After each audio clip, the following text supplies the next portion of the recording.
All right, folks, for those of you who want to join me today, we're going to change the starter on my pickup.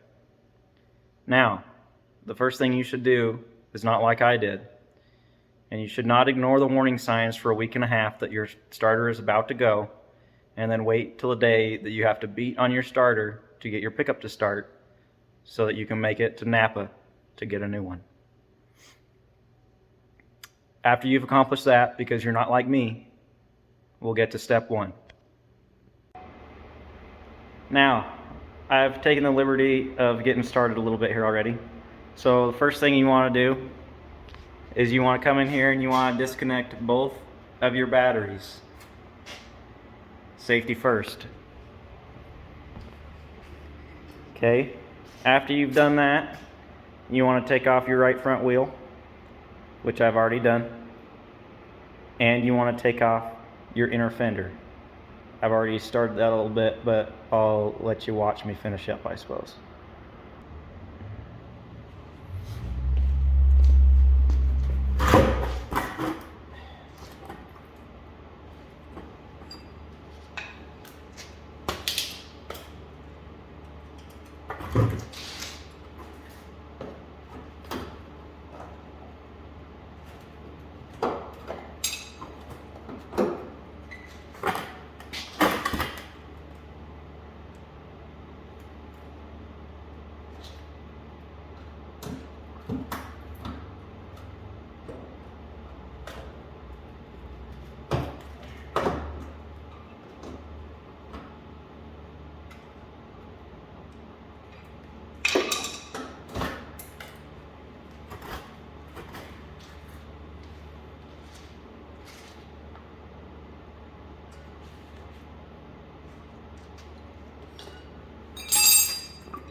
Not there yet.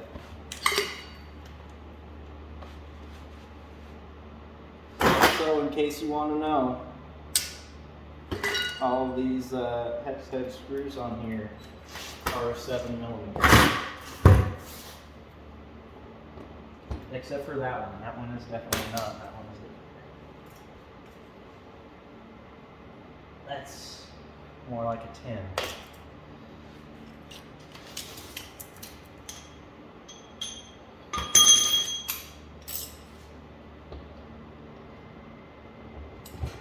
Which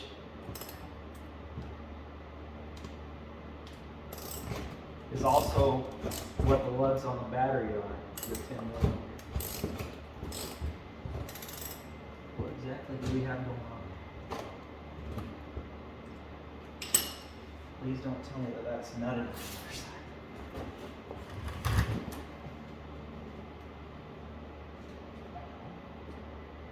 It's not. We need more speed.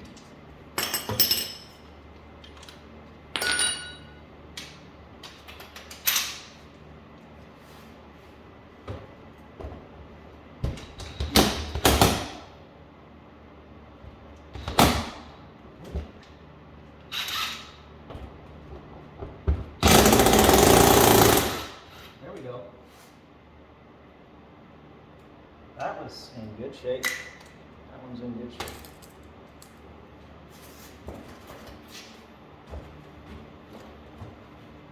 Got one more.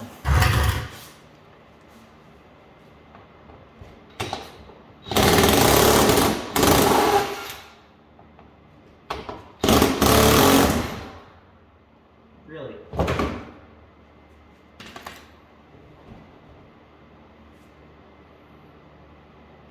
Well, that's how that goes. Just tore out of the plastic. Okay. I could have done this a few days ago when, you know, it wasn't snowing outside and my pickup was soaking wet and dirty.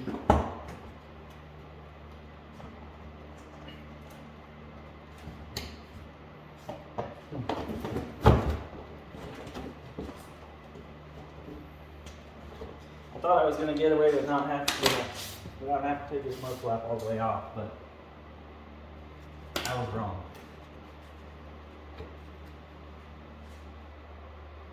That's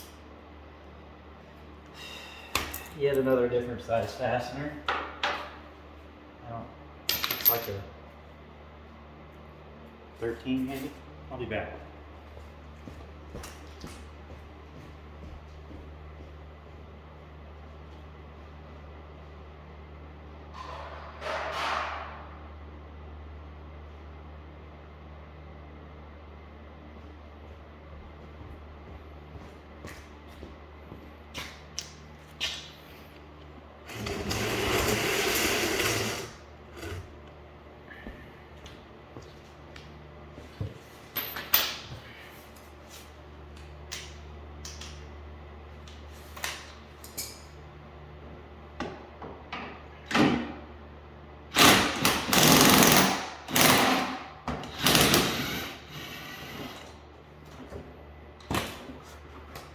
Heavy duty.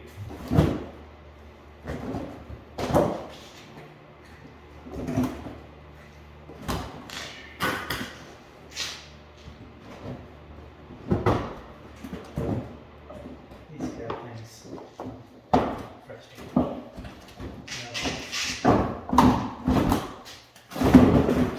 Okay. Let's see what we got here.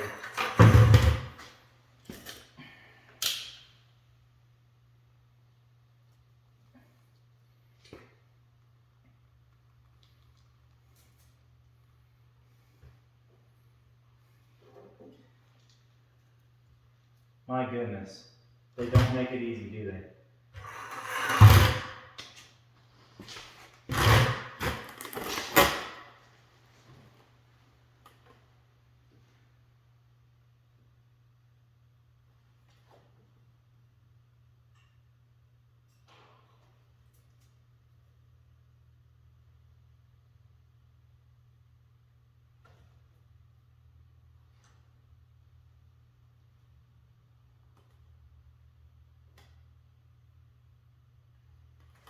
Okay. Let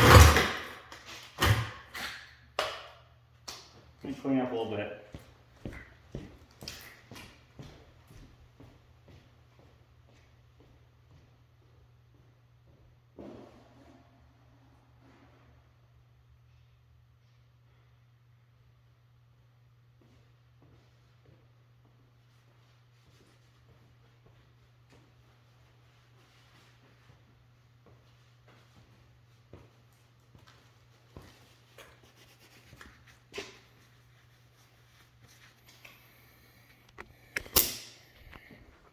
All right, I'll show this to you.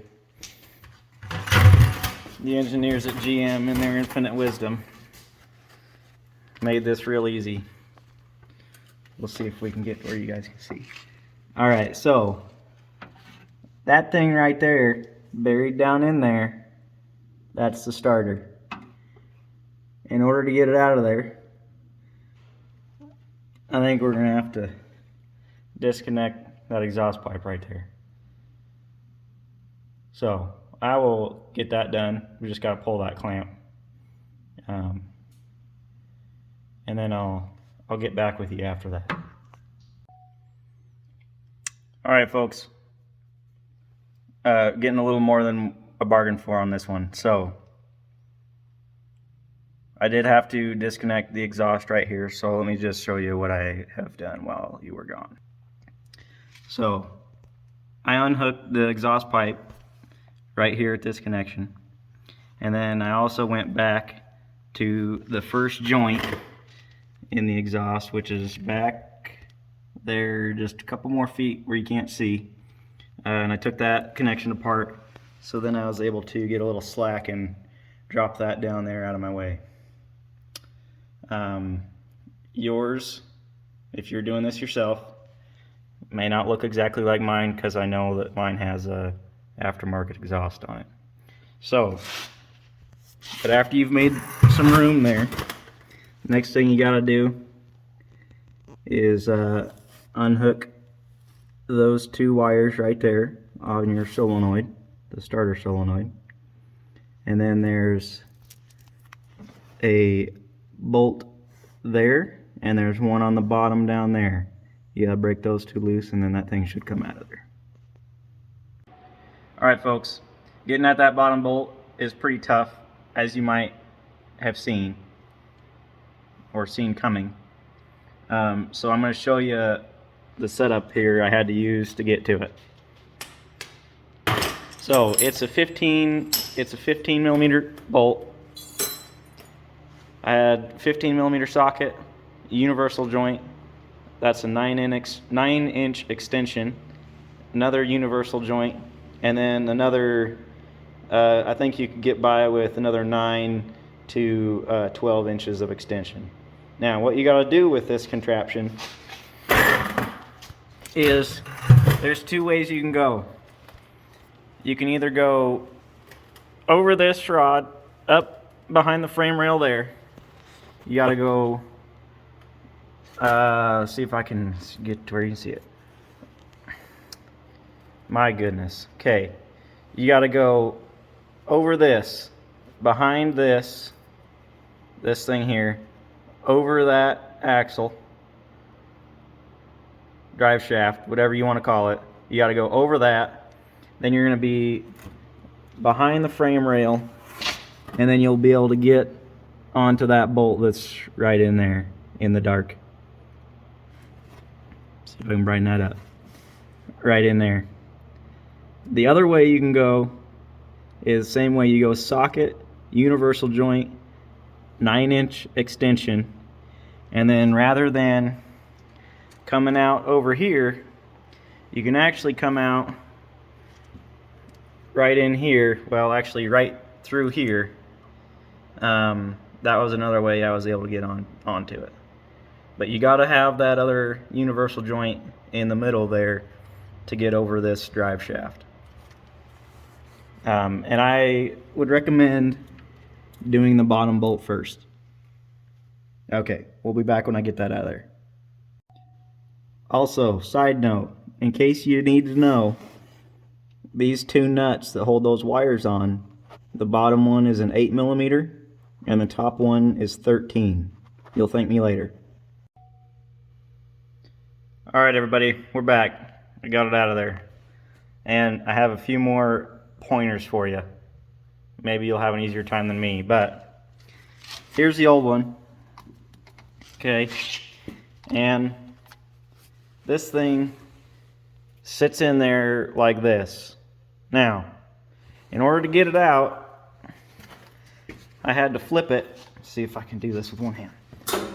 I had to flip it around all the way over this way to get it to drop out of this hole and keep it from binding up between the bell housing and the frame rail right here.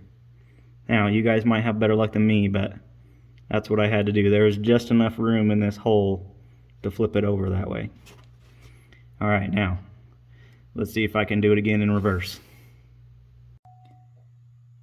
Alright everybody, we're back. We got the new one in there. We got it all hooked up. All our fasteners tightened.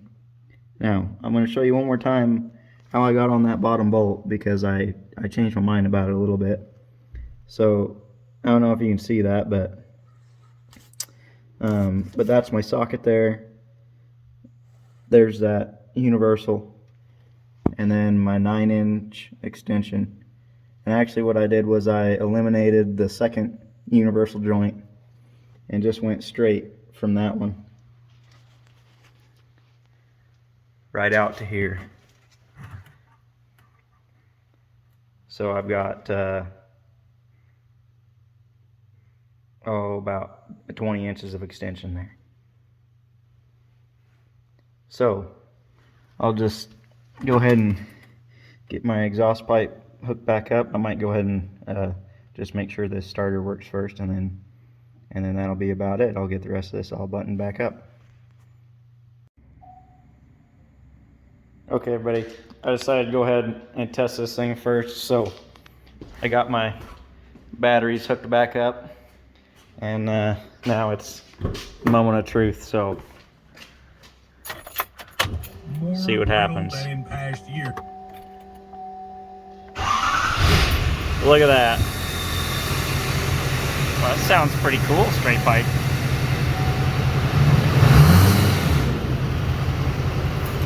Okay. Go ahead and get the exhaust hooked back up. Get this wheel well back in there. Get my mud flat back on. And we'll be set. Alright everybody, so there you have it. If for some reason you enjoyed that, I'm sorry that I wasn't able to film more of what I was actually doing. I didn't really have a way that I could get the camera in there to see, so you guys could see what I was actually doing. But if you enjoyed that, let me know. I have some more projects in the shop, can't tell. Working on repacking a cylinder over here. I'm just waiting on a part for that. And then I'm also doing a service on this thing. And I'm waiting on a couple parts on this. I'm waiting on the hydraulic filter and then some more seal kits because I need to repack a bunch of cylinders on this thing. So, like I said, if you guys enjoyed that and you want to see some more of it, let me know. I am by no means a professional. I'm very amateur at this, so just be warned. This isn't really a how-to. But if nothing else, maybe you can learn, if nothing else, how not to do something. So, catch you later.